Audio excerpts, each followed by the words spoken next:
So today I thought I'd talk about my 2013 Toyota FJ base model after 1 year of ownership. I'm David from David's Random. Let's get started. So anyway, yeah, a lot of people have a love-hate relationship with it, but it's highly desired and it has a huge resale value. But let me tell you about the things that just annoy the hell out of me with this thing first. So the first thing I hate, the fake hood scoop. Why do they do this? This is so dumb. It doesn't do anything. At some point, I plan on doing lights in here or something. They do make a light kit for it, so I'm thinking about that. But I just think it's stupid that Toyota's always done these fake vents, and I don't know why they do that, but they do. The other thing that drives me crazy are the mirrors. They're big, but they're not big enough, but they're too big. It's, again, a love-hate relationship with these things. They have these side marker lights. These are only markers. They're very dim. They look like they could do something cool. They don't. I have seen people do HID kits in this to turn them into some sort of spotlight or a fog light. That's kind of cool. I may think about that, but let me show you why they're so bad. So I'm holding the camera right up against my face, and you can see there's a lot of blind spots going on. So right now I've got my visor down. It's hard to see traffic lights through this windshield. This vehicle does not let the sun in, which is what I like. Because here it's just too damn hot, so there's not a lot of glass, which is really nice. Now, visibility in the car is as expected for being small windows. It's pretty tough. But these mirrors. So the mirrors are really tall, and a lot of people claim they're really tall so you can see what's behind you when you're on the trails. The other day, I almost hit somebody. This is probably about a month ago. They were walking across a crosswalk, and they were doing it right when the light was changing, and I was getting ready to go. I didn't even see them because this is my eye height, and they came across this way. When they were here, I could not see them. I just couldn't, because the mirror is too tall. Realistically, if these mirrors were designed so they were 90 degrees turned, and so the bottom was sticking out, that would have been perfect, because what these need is a little wider mirror that's a lot shorter. But anyway, the other problem is the A-pillar. So the A-pillar is extremely thick, way thicker than most cars, massive blind spot. So you just have to be very defensive when you're driving this and be very cautious. That's about the only thing I can say about it. Another problem is the windshield. So you're going to hear this from every FJ owner. These things are a nightmare. As you can see, I've got a star here and a star here. And this one I fixed. That one I didn't. That one I need to get around to fixing. I've already replaced this windshield this year once. So if you decide to get an FJ, make sure you find a windshield company that does a lot of FJs. When you do the windshield, this clip has to come off. This entire thing has to come off. The 3 windshield wipers have to come off. This comes off, and this clip comes off. So if you ever have to do a windshield on these, you get this clip replaced, and they actually call this a clip, even though it's not, it's a cover. And then there's plastic clips within these that need to be replaced as they do them. If you ever see an FJ that's driving around with this piece missing, it's because whoever did the windshield didn't put a new clip in. You know, this is purely just kind of a design flaw. I don't know, it is what it is. You gotta live with it. Those are the things that drive me nuts about it. Now, overall, I love the styling of it. And I do love the way that the windows sit. I like them low. I like them narrow and long. I think that that's just a really cool look, but it does hurt the visibility dramatically. It's all about aesthetics. I love the way this thing looks. I can live with that. It's just the windshield drives me nuts. I know that some people put bug guards up here, and a bug guard may help deflect some of those rocks going into the windshield. Not everything, but it may extend the life of it. I might have to invest in one of those. Anyway, going back in the car, the other thing that's really stupid, another fake Toyota thing that drives me nuts, the shifter. Now this is an automatic, and this shifter I modified. I took 2 inches off the height of this shifter. Now you can see from this photo This is what the stock shifter looks like. And it basically looks like a salt and pepper shaker, which I think is just stupid. I think Toyota wanted to make it look like it was more of a rally vehicle. I don't know why they did that, but anyway, the height of this gets in the way. So anything that you put into the passenger seat is going to get in the way of this, and it's going to get hung up on it. So I shortened this 2 inches. That alleviated that, and it's much more comfortable, and it's not in the way. Now the stick shifts, they share the same boot with your 4-wheel drive shifter, and they sit more over here. So with that being that close to the steering wheel when you're shifting with a 5-speed manual, makes a lot of sense to me. But having this stupid gigantic salt and pepper shaker right here doesn't. The other problematic area here is this door. And if you've ever owned a RAV4, they kind of have the same style door cover, which is probably where they got this from. But you'll see over here, this is cracked dramatically. And you can see that this plastic is really, really thin through here. So if you have anything rolling around in the back, it's going to break that. So that's, again, another design flaw. Now, when Toyota came in and did all this, they put down this kind of rubber vinyl, which is cool. They claim you can hose it out. You kind of can, but realistically, a lot of water sits in these ridges and then it goes into what's underneath. So, you know, heavy wet towels are the best way to clean this thing out. It's not really hosable, but it is easy to wipe out.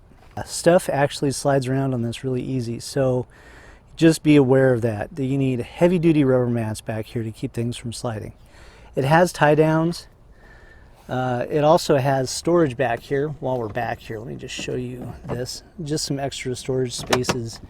And then the jack and stuff is over here. And this is a door that I have to fix because this is also broken because this is really soft plastic. I don't know why Toyota used such soft plastic on it. Let's talk about mods to this, things that make it better. So there's a lot that you can do to this.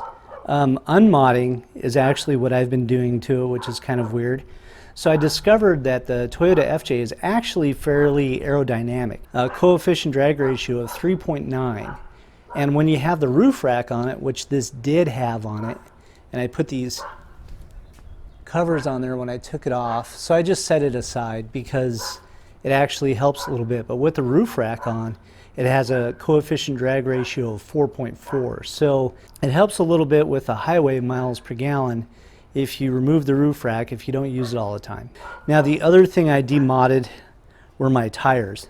I had BF Goodrich KO2s on here, and these were load range E.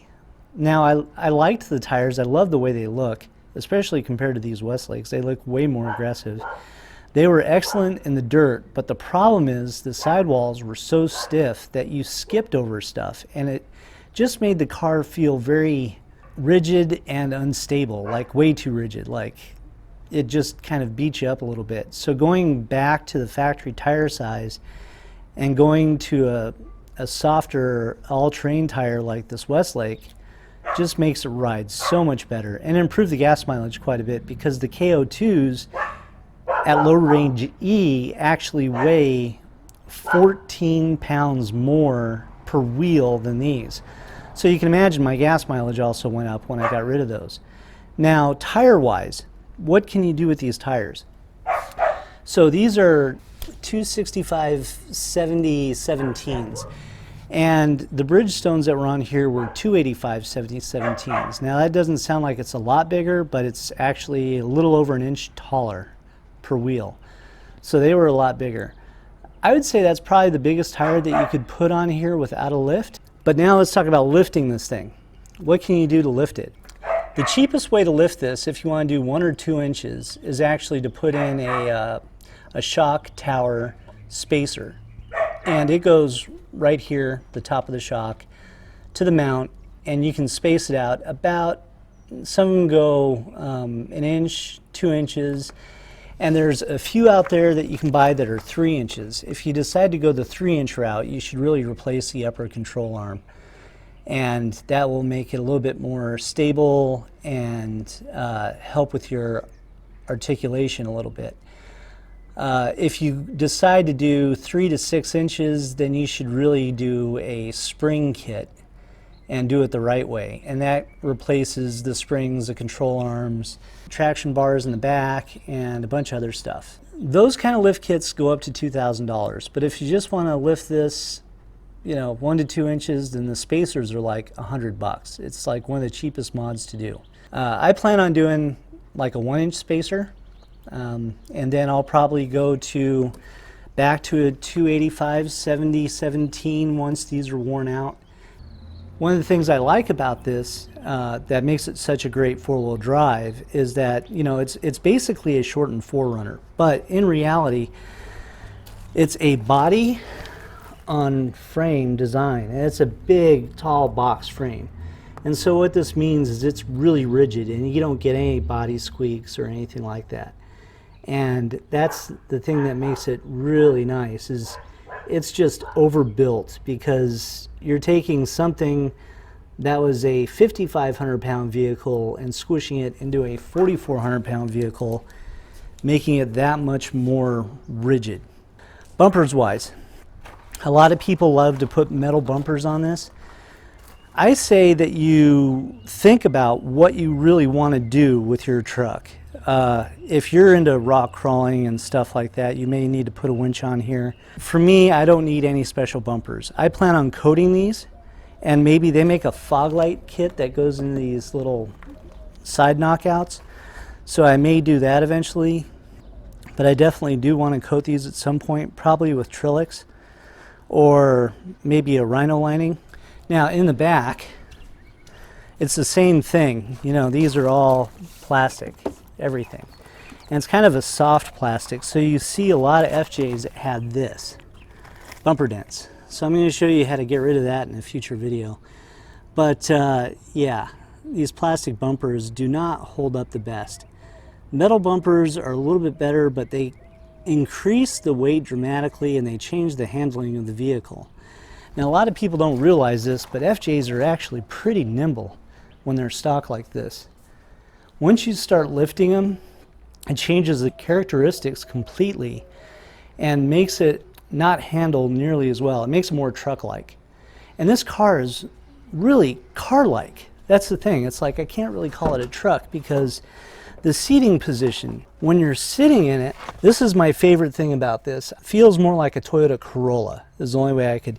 Your seating position is very stretched out and leaned back, and it's a smaller steering wheel. It's very sporty feeling. The FJ actually has very flat steering, and so it has this kind of sporty feel. And for a 4,400 pound SUV, I do actually think that these handle really well. As far as how the dash is laid out, I really like how all of this stuff is. Just hate the shifter.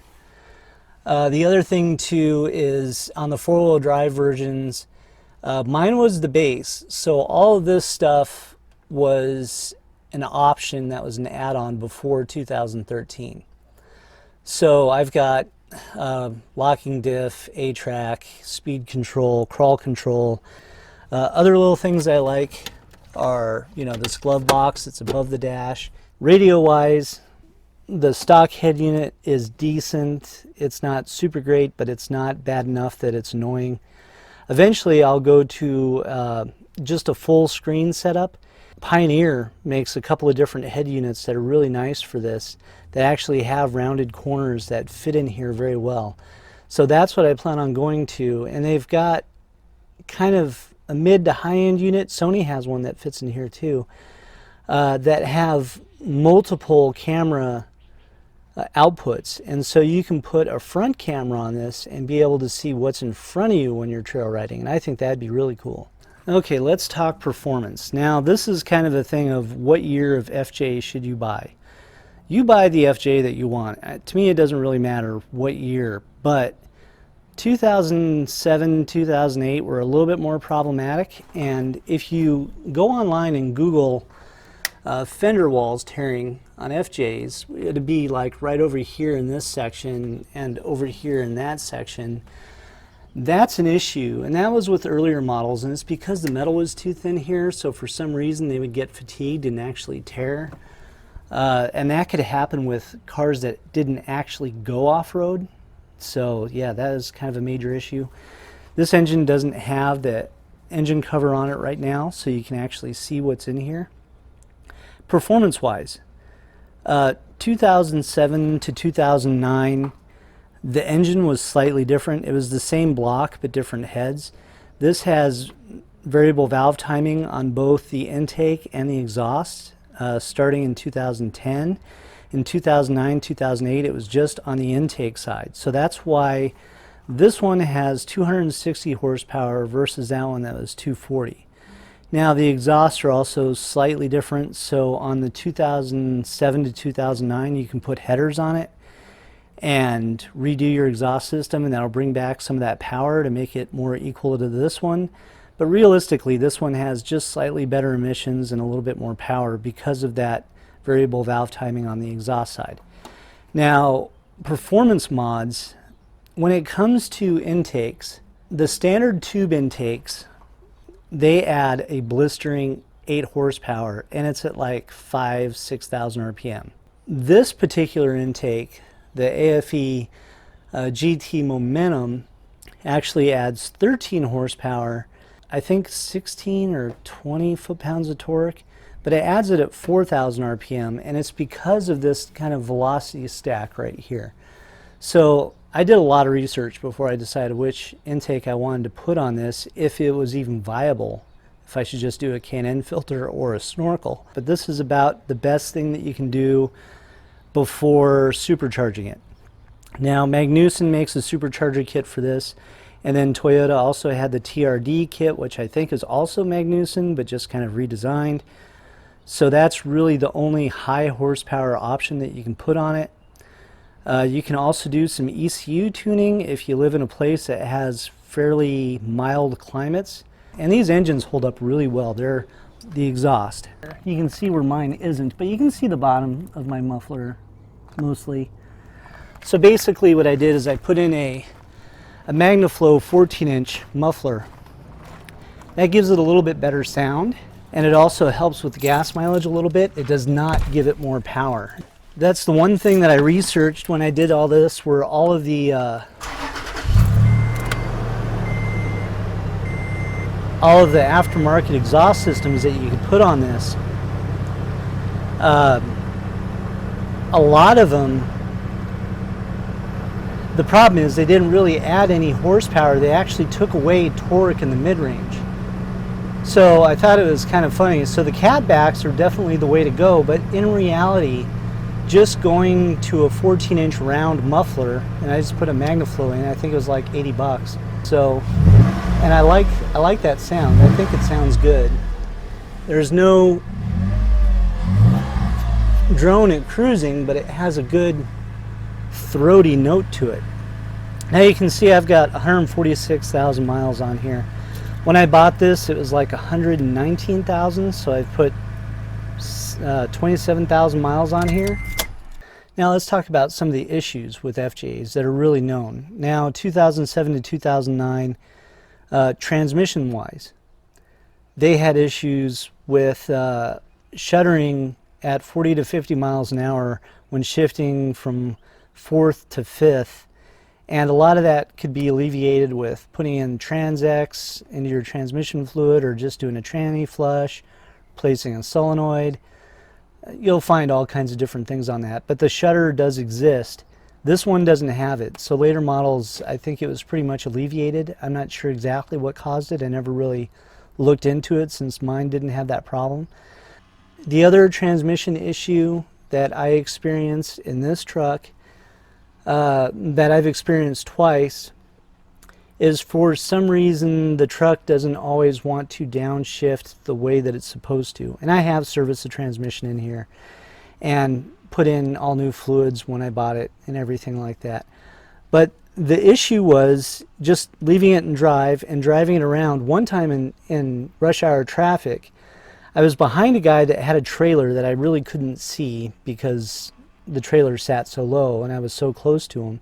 Felt this massive clunk, and I thought that I accidentally let off the brake and rolled into the guy in front of me with the trailer. That wasn't the case. I hopped out and he just kind of drove away. So I guess there was no issues. There was no marks on my front bumper or anything. Later I found out that what happens is the car is kind of stuck into drive in first for a second. This just happens every once in a while. And then it pops out into neutral unexpectedly.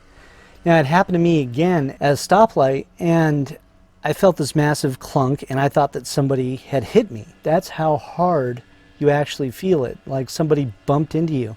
That happens occasionally, so that's kind of a surprising thing.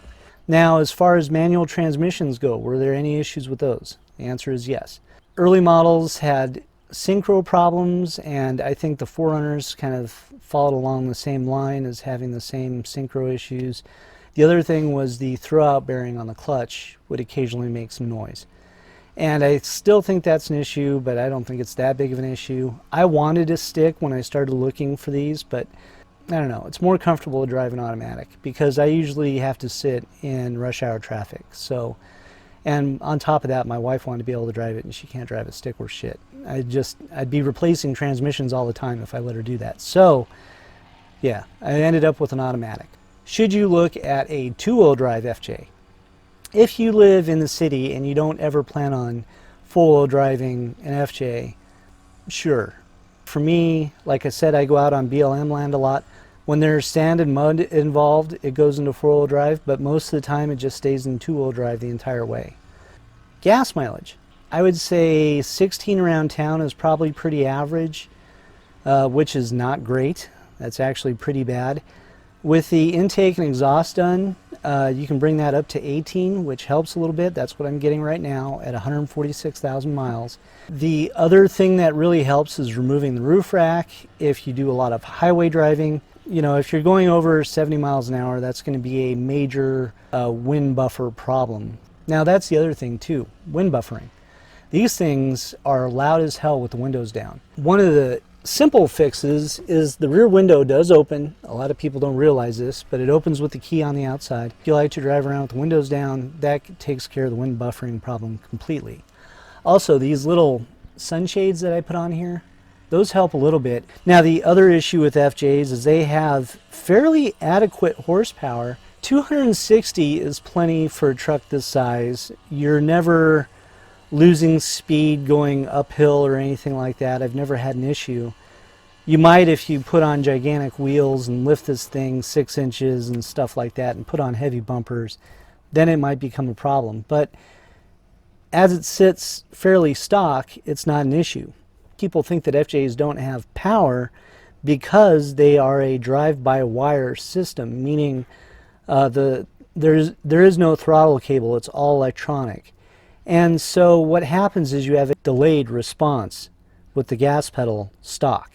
So when you step on the gas, it takes a second for it to catch up. But what I have on here is a sprint booster, and let me start this up to show you what I'm talking about. So what the sprint booster does is on my gas pedal, it makes this match more, and this cuts down that response time by about 75% in sport mode on number 5. And that also increases your shifting response time as far as the transmission goes.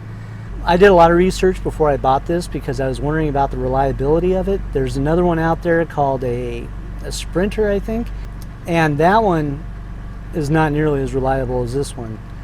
This one seems to work really well, but as I was saying, the throttle body and the airflow meter are all tied into the transmission. So about 6 months ago, I want to say, I was having an issue with this thing hyper shifting. When I just gave it a quarter of a pedal of gas, it would downshift 2 gears like almost immediately. And I was like, what the hell is going on with this thing? And so I went into the forums and they were like, clean the airflow meter. So that's what I did. I got some MAF airflow cleaner. I think it's a C&G product that you get at like AutoZone or O'Reilly's, and clean that out and clean the throttle body out. And then the shifting problem went away and it went back to normal. So those are really the only issues that I've had with this. Other than that, it's been extremely reliable. Interior wise, this is actually pretty spacious. The clamshell doors. This is the thing that I hate about the clamshell doors. When they open, they come out at this weird angle. Why do they do that? You can see that this is getting really close to this pillar over here. So I have to be very careful of where I park it. It also has 2 cup holders in the door, which is nice. Now the back seats, believe it or not, are fairly comfortable. Now I'm a short guy, I'm 5'7", so I've got plenty of leg room back here. And the way the seats fold down is really nice.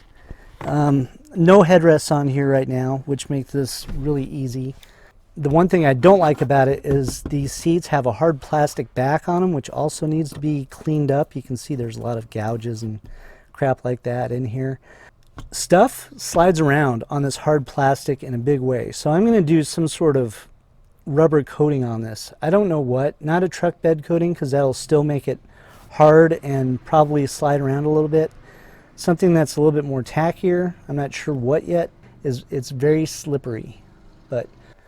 But like I said, I do love this thing. I love the simplicity of it, the design, just some things like the stupid fake shifter and the stupid fake hood scoops and the stupid oversized but yet not big enough side mirrors. You know, those things drive me crazy. The windshield also drives me crazy, but I can live with it just because I love the way that it looks. So anyway, I hope you guys like this video. Leave me a comment, subscribe to my channel for more information like this, and we'll talk to you guys later. See ya.